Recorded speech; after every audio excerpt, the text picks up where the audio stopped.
Over the weekend, I saw the film Moonlight, and I was fascinated. I was intrigued. I found that the film was very touching, but also very revealing. One of the few films I have actually seen in a while that left me with a very strong and deep impression in my heart. And so, what I want to do with you over the next few minutes is share some of the thoughts and ideas.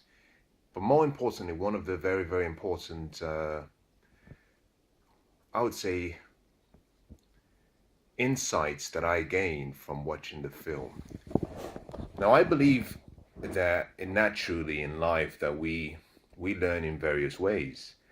That the formal way of learning, whilst it's structured, should not be the only way of learning. And so I try my best when I can to ensure that, whether I am, um, pardon me, whether I am watching a film, whether I am listening to the lyrics of a song, whether I am traveling, you know, by public transport or traveling by private transportation, that I make observations about what I see. Now, part of the reason I don't really enjoy driving is simply because when you drive, it takes all of me to concentrate. Um, you have to maintain the law and order that comes with the requirements of driving. So your focus is completely um, diverted to a particular thing, which is safety and keeping yourself moving in the destination you're trying to get to. So you miss out on a lot that happens along the journey.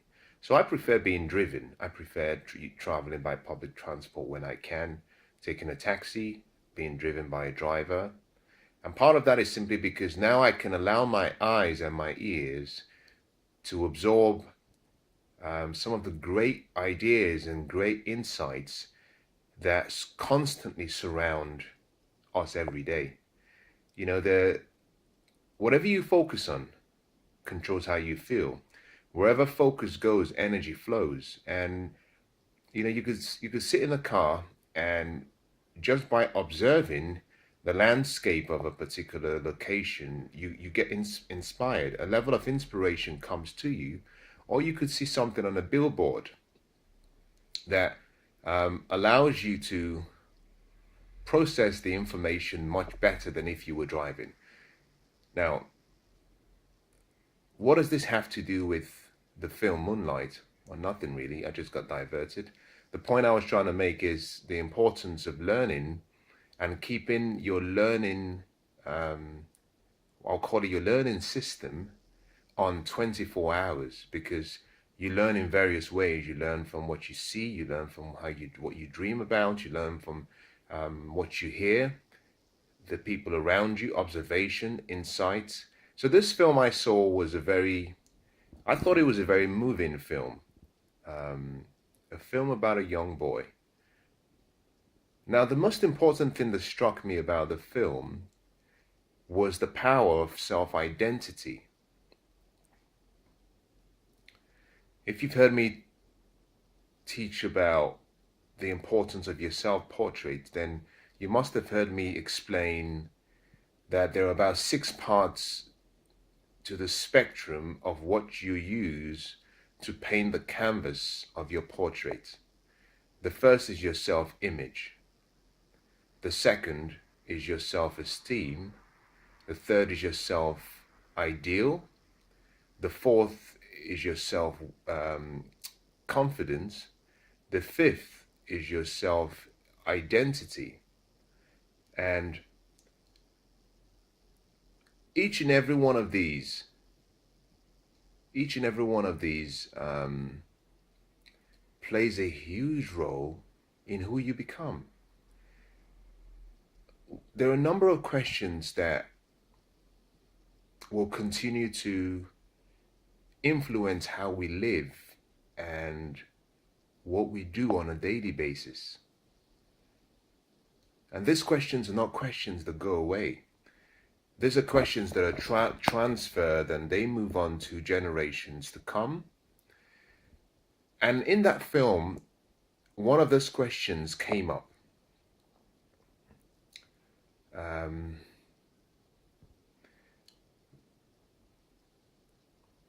but it didn't just stop there at that question, because it moved on to two or three very important questions that I think every one of us should try and ask ourselves at some point in our life, or we should try and answer at some point in our life. The question that I'm referring to is really the question, who am I? Who am I? It's a question of the ages. It's a question that theologians and philosophers and scientists have all pondered on for a really long time. And neither group has been able to come up with a reason or an answer that they're really confident about.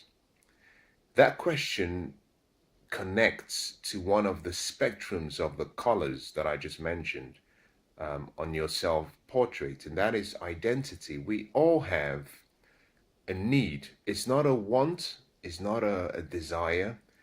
We have a core need for identity, to know that we belong to something. And so watching the film made me understand the importance of your self-identity, but more importantly, it made me understand how delicate we all are at a very young age, how impressionable we can be at a young age.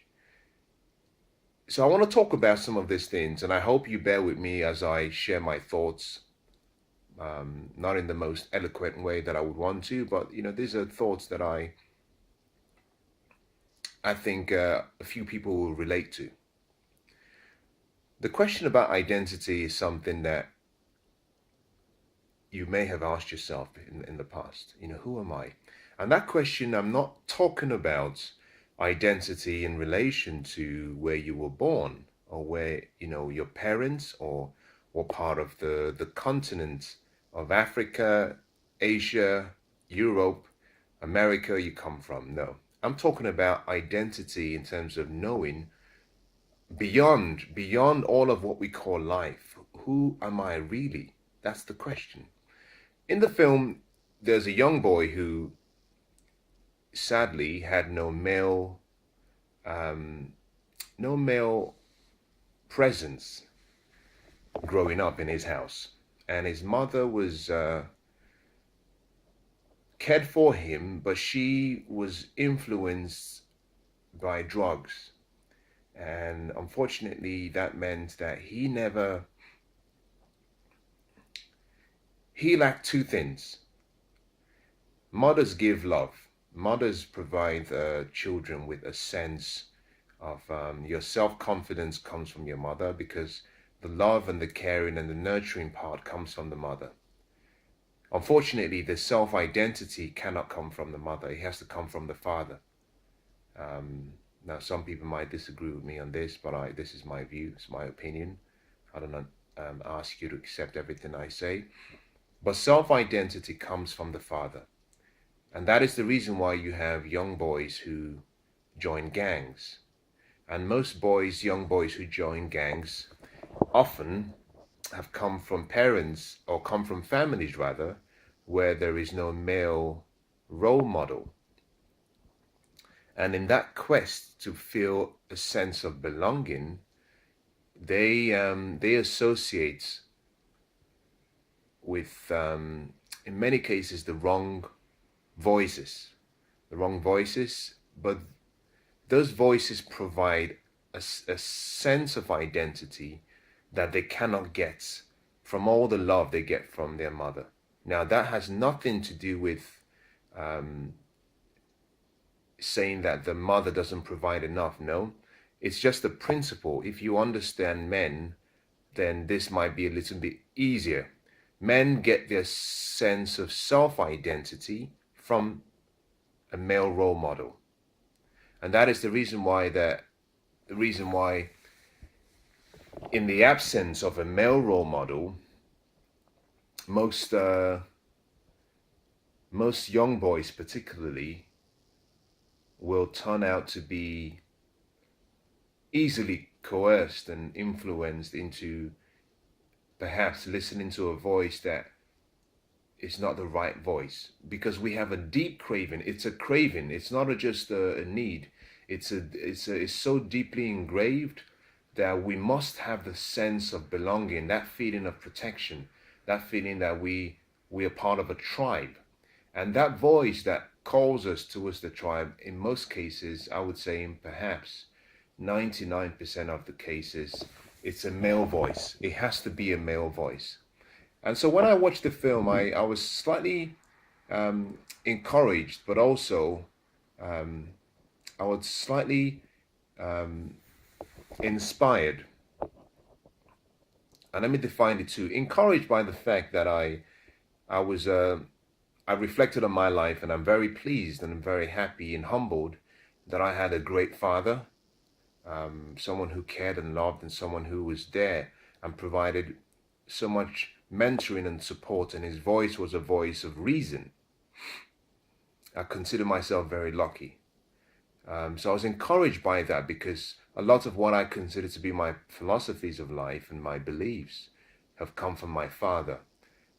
I would say most of my philosophies, my core beliefs have come from my mother, if I was being honest, because my core beliefs, I would say, are primarily my mother. Because over the years, I think I've endeared myself to her love and her warmth, but more importantly, hers being of a Christian background, I've won myself to the Christian beliefs, and that's something I hold on to. So there have been a number of previous beliefs I had that I've had to change. My values are still the same, but my beliefs have evolved. My philosophies initially came from my father. My father gave me an image, and that self-image is what has guided me. I was inspired because I came to the understanding that we all have a duty, that a family doesn't raise a child, it takes a community to raise a child. And I was inspired because I left the cinema with the hope and with this desire in my heart that I could make a difference, that there are still so many other young boys out there who need that male role model, someone guiding them and telling them what to do right and what to do wrong. And that any one of us could provide that help, provided we were willing to make that sacrifice, and providing we had the burning desire and that passion, because it comes with a level of passion, because it needs consistent nurturing and guidance. And so I was inspired that I made a decision within my heart that I would reach out to some of the organizations that I'm kind of collaborating with now, to see what more I can do to make myself more available for these young boys, particularly more boys, primarily because they are the ones who, if you look at any society, the males are the ones who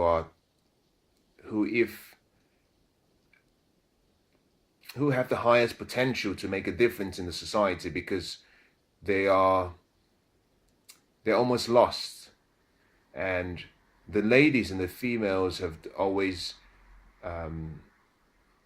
they've always found a way, because of how they're nurtured at a young age, that they avoid a lot of the bad influences that most boys and most men fall into.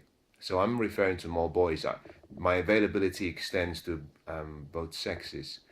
But I believe if we can make a difference with a lot of the boys, that we can certainly start to change the community, because the ladies are already there. They're the ones who have been encouraging and supporting and calling for change and growth and progress. That if the man can just put in just a little bit more effort, that we can make a massive improvement.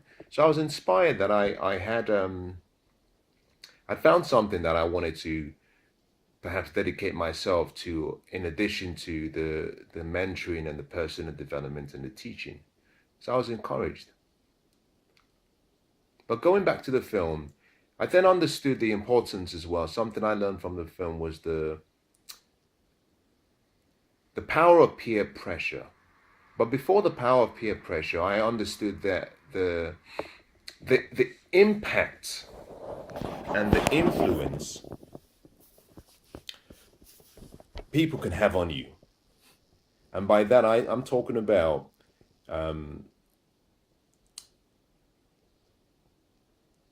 role model has a much greater impact on a young person than most people realize. And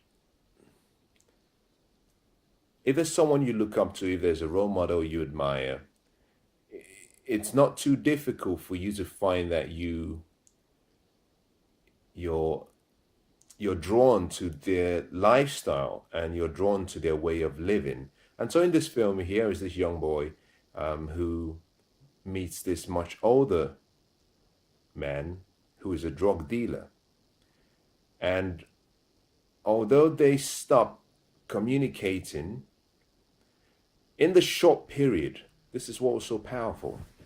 In the short period that this young boy had spent time with this older mentor or role model, you might call him that, the impression on his almost subconscious state was so powerful that this young boy, even after he graduated, and even though he, from a young age, was this, was portrayed in the film to be this kind of weak and soft boy, he ended up becoming a drug dealer, just like this man that he had met for such a short time. And that was the power, that indicated the power and the influence that people can have on us. There is a saying that you are the average of the 5 people you spend the most time with. I think that is slightly, whilst the intent is right, I do believe that that's slightly incorrect from the point of view that you are an average of the 5 people that you allow to influence you the most. So if you spend time with people, if you have kids and you spend time with your kids, you don't automatically become a child. No, because you're not being influenced that strongly by the children. But I do agree with Charlie Tremendous Jones's quotes where he says that 10 years from now, or 5 years from now rather, you will be the same person that you are, with the exception of the books you read and the people that you allow to influence you. So association is powerful. Influence is powerful. It's very subtle, but it's incredibly powerful. True people and true association and influence, you don't change your destination immediately. What you do is not realizing you're changing your direction. And so the same way you can have an airplane flying from one city to another, if that plane is off by a fraction of a percent, it could arrive in a completely different destination. It can arrive, just assume a plane flying from Los Angeles to New York. If that plane is allowed to just be off course by a fraction of a percent, that plane can arrive in a completely different destination to where it was intended. And that is how powerful influence can be. It can be very subtle, but it can also be very powerful. So I learned, I picked up from that film that we have to start training and teaching, especially the younger ones, but even more, even the adults and the older people, to make them aware of the impact of influence. Now, there are a number of people who I used to be very close friends with, maybe not very, I would say, not all of them. There were probably maybe I would say about three or four people who I used to be very close friends with, and a few others who I was good friends with. And the more I started to invest in my personal development, the more I started to understand the power and the impact of influence. And on one occasion, I sat down and I had the names written down on a piece of paper. And I asked myself a question. The question was, what are the two most dominant qualities in each of these people? There were five people that I put together on the list. What are the two most important dominant qualities and features in this individuals respectively? So I wrote them down. And these were qualities that I could, if there was something I was going to say about them, those were the first two. And then what I did was, so I had a total of about 10 different qualities. So I picked out the most dominant ones. I grouped them into, similar qualities, I grouped. And what I found was the game I was trying to play with myself was, at the end I had these qualities, and I asked myself the question, the dominant qualities that I had identified, were there qualities that I wanted to see in myself in the future that I was trying to get into? That was the first question. The second question I asked myself was this: if I were to continue to associate with these people based on the qualities they had, because what that list did for me is identified who I was, because those qualities were qualities that I had. And my second question to myself was, if I continued to associate with those relationships, would I arrive in the future that I was designing for myself, that I wanted to arrive in? And the answer sadly was no. I realized that by describing my goals, my major life goals, not all of my goals, my major life goals and vision, that it was slightly different to who I had become. And the qualities of those people who I was spending the most time with were nothing similar to where I was trying to get to. Now, that was a very difficult decision to make for me, but that meant that I needed to take very radical steps. There are a number of levels of association that you have to understand. All relationships are not created equal. Some are deserving of your time, of your attention, and your energy. Some more so than others. Now, it's up to you to discern and know which ones deserve all of that time and attention and energy. And for those that don't, it's important that you identify that relationship for what it is. I believe that relationships are like an elevator in a building. The elevator will take you up to your destination, or it will bring you down. And except you spend quality time with people who are growing and who want to lead good lives, it's possible that the relationships you have will bring you down. So I made a difficult decision to limit my association with some of those people. It wasn't that I didn't love them. I still love them. I still love them to today. But my goals are more important than myself. My goals are more important than my desires, because my goals are connected to my purpose. And my purpose is, in my opinion, my most important priority, because that is the reason why I'm on this journey to start with, this journey of life. And so I have to put my desires, my wants to one side and put my goals first. That didn't mean I eliminated them from my life. No, I didn't. I simply called the relationship by what it was supposed to be called. So rather than have them in my inner circle, I put them in my outer circle, and I had a limited association with them because I found that I wasn't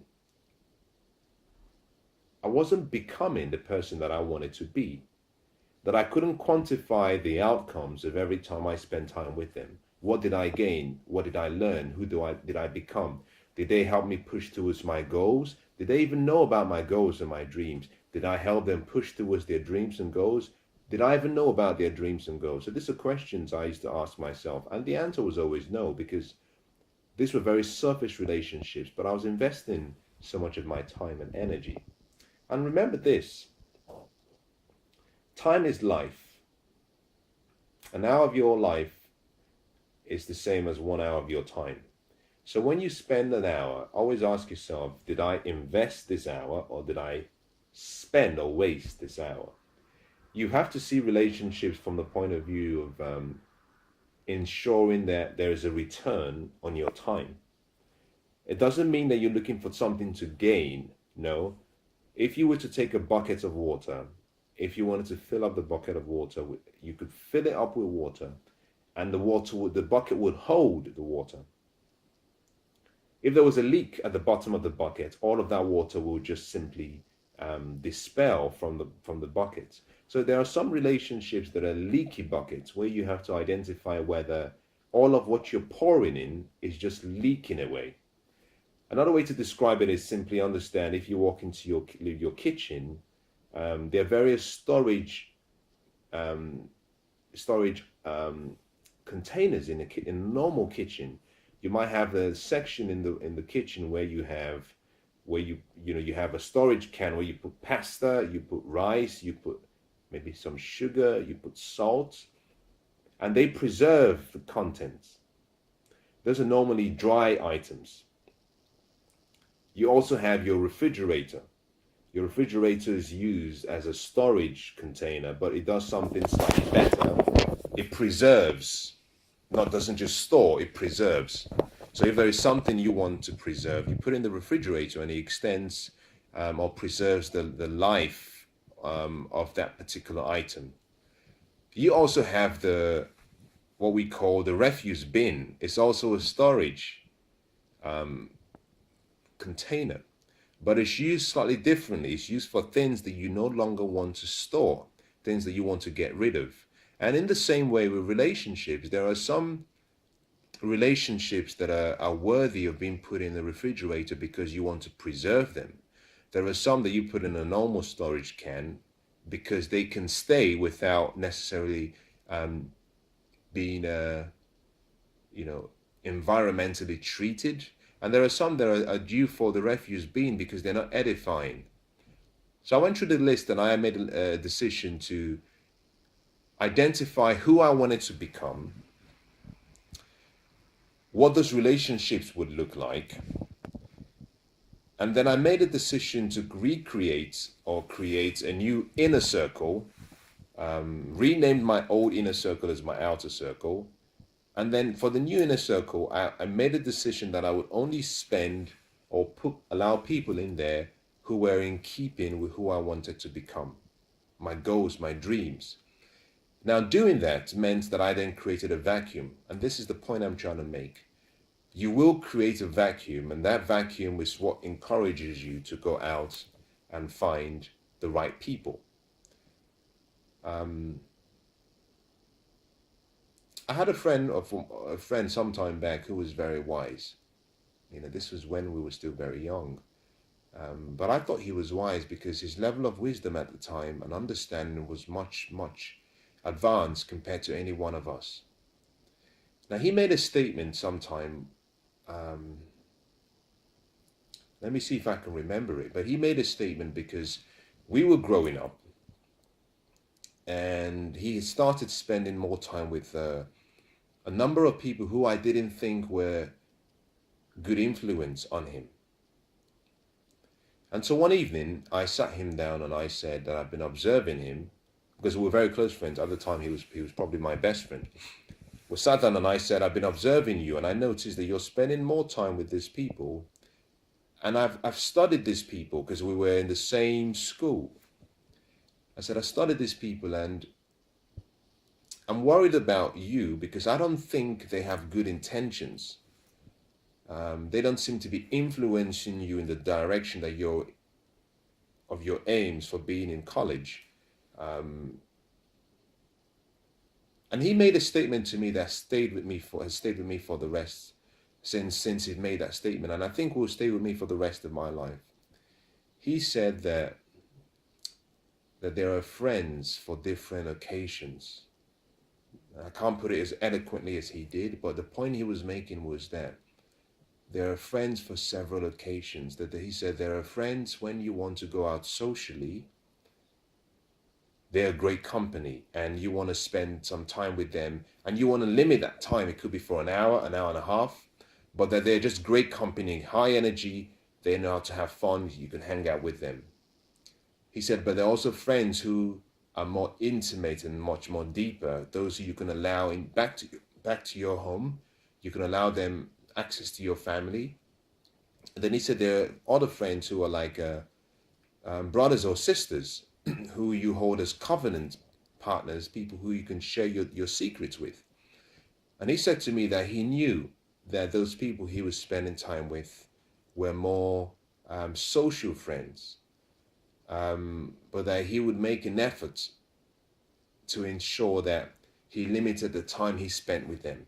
Now that struck me because at the time I was still very young, and I always had this view that if someone was your friend, then they had to fill all those different respective roles. But he saw it differently because from his point of view, he said, well, there are different categories of friendship. And I didn't know that very well because I was still very young. The point I'm making with that story is this: it's important you understand the power of influence.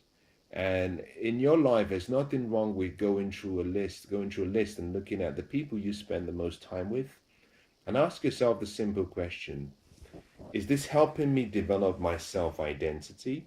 Is this helping me develop my self-portrait? Is this friendship helping me become who I should be? Does this friend even know what my dreams and my goals are? Because your goals and your dreams are meant to help you choose your mentors, your friends, but also any influence that you allow in your private life. So it's important you do the same thing. Take some time, sit down and just reevaluate the people you have in your life. Less is more with relationships. I know we live in the social age now where it's all about who knows you and who likes you and who follows you. But I found that in a way, if you're not careful, you go from being a true friend to being someone that just comes to take. So in most relationships, most people are either making withdrawals or making deposits. I think the right relationships are those that make deposits and make withdrawals, but they don't make too many withdrawals that they leave the other person in a deficit. You want to be able to make donations or make deposits so that when you need to make a withdrawal, you can. And this is withdraw emotionally, psychologically, spiritually, mentally, and sometimes physically as well. So I would say be careful about those you spend your most time with.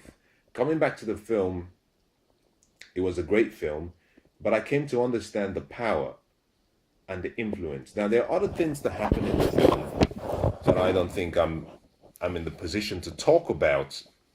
But one of the things, the final things I picked out from the film was because at a young age you're very impressionable, in the wrong hands. If the wrong words are coming into your ears and coming into your life, if you're seeing the wrong things, if you're around the wrong people, that can form who you become. And it can take a lifetime to change that.